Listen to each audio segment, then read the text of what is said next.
যেদিন থেকে আমি রান্নাবান্নার ভিডিও করি সেদিন থেকে কেন জানি আমার শুধু আগ্রহ রান্নাঘরের জন্য কিছু কিনবো, নতুন কিছু। সব সময় আমার এটাই মনের মধ্যে কাজ করে যে কখন নতুন কিছু কিনতে পারবো। অন্য কিছুতে একদমই যেন মন নাই, মনে হয় যেন রান্নাঘরের কিছু একটা কিনতে পারলে মনে আসল শান্তি। আসসালামু আলাইকুম, সবাই কেমন আছেন? আশা করি সবাই ভালো আছেন। আল্লাহর রহমতে আমিও ভালো আছি। তো আমার রান্নাঘরের জন্য কিছু কেনাকাটা করার জন্য মার্কেটে গিয়েছিলাম।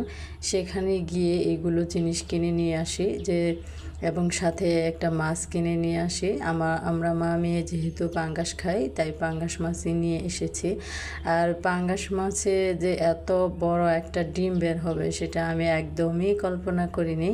আর সচরাচর কিন্তু পাঙ্গাস মাছে কখনো ডিম দেখা যায় না। এই পর্যন্ত আমি 2বার দেখেছি, এর আগে একবার দেখেছি। আর হচ্ছে এটাতে ডিম পেয়ে আমি তো মহা খুশি, কারণ মাছ থেকে ডিম বের হলে আমার খুবই ভালো লাগে। কারণ হলো আমি ডিম দিয়ে আলু ভাজি খেতে ভীষণ পছন্দ করি। আর আমার মেয়েও যে খেতে এতটা পছন্দ করবে সেটা তো একদমই বুঝতে পারিনি। সে ভাজি করে মানে তাকে খেতে দিয়েছিলাম, মাশাআল্লাহ খুব সুন্দর করে খেয়ে নিয়েছে।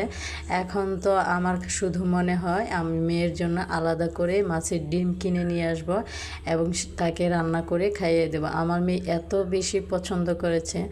আমি একটা জিনিস খুব ভালোভাবে খেয়াল করেছি, আমি দেখেছি কি আমি যেগুলো পছন্দ করি অনেকটা আমার মতো আমার মেয়েও সেগুলো পছন্দ করে। বিশেষ করে খাবার দাবার এবং ঘুমের স্টাইল, এগুলো অনেকটা আমার মেয়ে আমার মতো।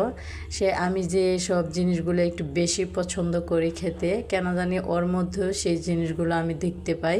সেও খুব ভালো করে খেয়ে নেয় আমার মতো, মানে আমি যেগুলো পছন্দ করি।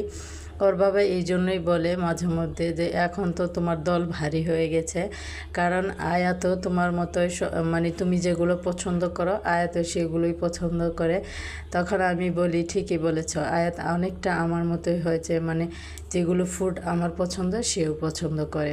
আগে মা মেয়ে অসুস্থ হয়ে পড়েছিলাম, আল্লাহর রহমতে এখন আমরা মা মেয়ে সুস্থ আছি। কিন্তু গতকাল থেকে আবার আয়াতের বাবা অনেক অসুস্থ, সে প্রচণ্ড জ্বর এবং ঠান্ডা, কিছুই খেতে পারছে না। কিন্তু সে আজকে বলতেছে যে আমাকে একটু শুটকি তরকারি রান্না করে দাও, তবে একটু ঝাল বেশি করে দিয়ে।